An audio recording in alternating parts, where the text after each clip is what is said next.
এগুলো কিন্তু মাখানো অলরেডি হয়ে গেছে। চিকেনগুলো আমি সবগুলো দিয়ে একটু সুন্দরভাবে মেখে নিয়েছি। এখন আমি এক এক করে ব্লেন্ডার মেশিনে দিয়ে দিব বিসমিল্লাহ বলে। এটা ব্লেন্ডার করে নিতে হবে একদম। এটা মেশিনের মধ্যেও দিতে পারতাম, তাহলে সম্পূর্ণটা লাগতো না, যেটা এখন হয়েছে আর কি। গায়ে গায়ে লেগে গেছে মাংসের সাথে, ব্লেন্ডার করলে সাথে সাথে মিক্সড হয়ে যাবে। ব্লেন্ডার করে আসি। ব্লেন্ডার করা শেষ আমাদের, তো এই যে নিয়ে আসছে। এখন আমি এগুলো সুন্দরভাবে একটা চামচ দিয়ে চামচের সাহায্যে ঢেলে নিবে। হ্যাঁ, সবগুলো এখানে ঢেলে দিচ্ছি বিসমিল্লাহ বলে।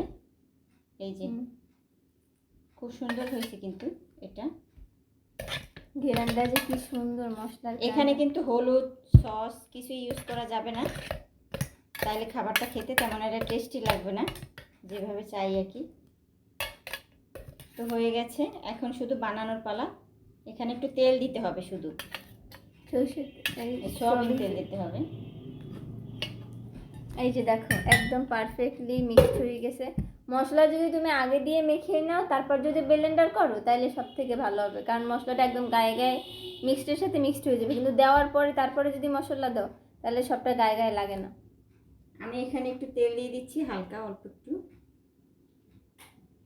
সামান্য। আর মাখবো? তোমার হাতে লাগাও, তুমি তোমার হাতে লাগাও, ওটা মাখা লাগবে না।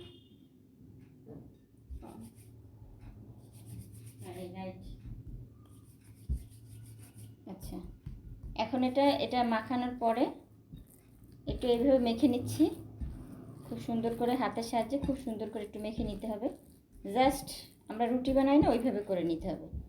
এখন আমি ছোট ছোট করে ডো করে নিচ্ছি, ঠিক আছে? লম্বা না গোল? গোল গোল, একেবারে মিষ্টির মতো করে নিতে হবে, ছোট ছোট করে।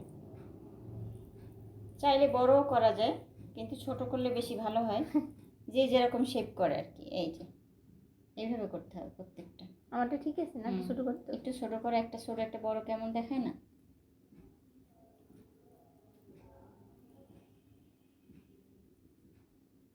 এখন পারফেক্ট মিষ্টির মতো, দানা মিষ্টি। এই যে শেপ দেওয়া শেষ, দেখো একদম মিষ্টির মতো গোল গোল গোল গোল করে করে ফেলছি, শেপ দেওয়া শেষ। এখন এটার পরবর্তী ধাপে কি করবো সেটা দেখার পালা। গ্রাহক সাথেই থাকো।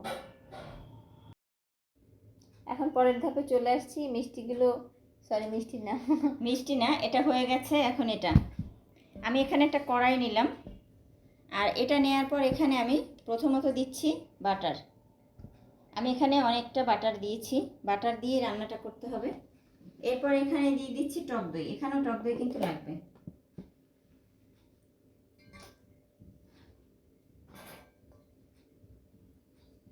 টক দই দিচ্ছি, এখানে আমি 2 চামচ পরিমাণে টক দই অ্যাড করলাম।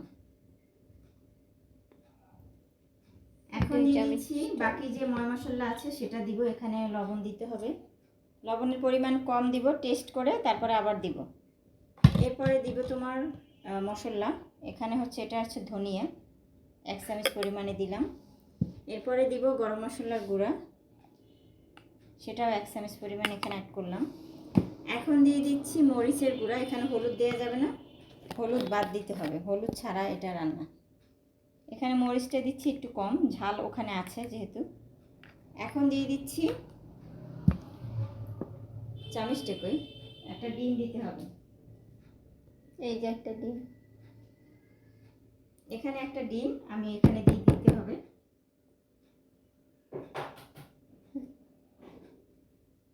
জাস্ট এখানে কিন্তু আমি একটা ডিম দিয়ে দিলাম। এখন সুন্দরভাবে এটা নাড়াচাড়া করতে হবে, একটা চামচের সাহায্যে এটা নাড়াচাড়া করতে হবে। পাশে লাগাবো না, শুধু মাছ বরাবরই করো। তো আমি এই ক্যামেরা দিয়ে দেখাবো না, এভাবে। হ্যাঁ, জাস্ট সুন্দরভাবে নাড়াচাড়া করো। ডিমকে জানি একটু সুন্দরভাবেই হয়ে যায় ওই টকদের সাথে।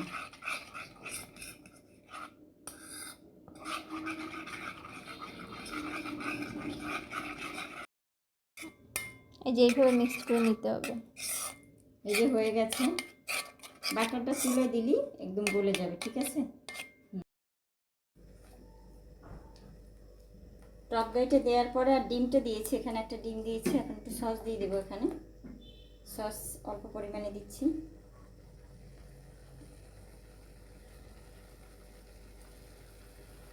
ব্যাস, এখন সুন্দরভাবে একটু কষিয়ে নিতে হবে, ঠিক আছে? এভাবে এটা একটু ক্লোজলি দেখো, মশলাটা কত সুন্দর দেখাচ্ছে। এটা হালকা করে আমি ভালোভাবে একটু কষিয়ে নিচ্ছি, ঠিক আছে? এটা একটু কষাতে হবে ভালো করে মশলাটা।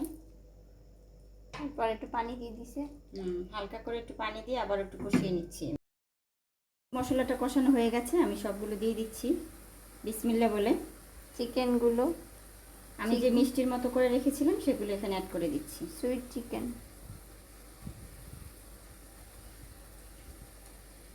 সবগুলো দেয়া হয়ে গেছে, একটু কষিয়ে নিচ্ছি। দেখো কত সুন্দর লাগতেছে। করে নেড়ে চেড়ে দিতে হবে হালকা, যেন ভেঙে না যায়। অবশ্যই ভাঙবে না, তারপর একটু হালকা হাতে এভাবে নেড়ে চেড়ে দিতে হবে, বেশি একটা না। এই খাবারটা কিন্তু অনেক সুস্বাদু হয়।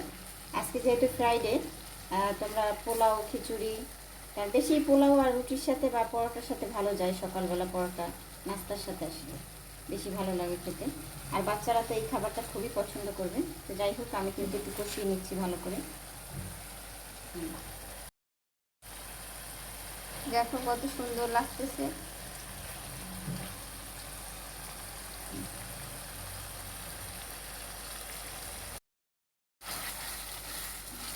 এগুলো কষানো কিন্তু অলরেডি হয়ে গেছে। এখন আমি পানিটা অ্যাড করে দিব, যতটা দরকার সেই পানিটা এখানে অ্যাড করে দেবো। কষানো কিন্তু শেষ হয়ে গেছে, বিসমিল্লাহ বলে দিয়ে দিলাম পানিটা। এখন একটু সুন্দর করে নেড়ে ছেড়ে দিতে হবে হালকা হাতে, খুবই। ব্যাস, তারপরে হয়ে যাবে, বেশি না, আর 2 মিনিটের মতো লাগবে। এই যে চিকেনগুলোর বলক উঠে গেছে, একদম ভুনা ভুনা ভাজা ভাজা করবো আর কি।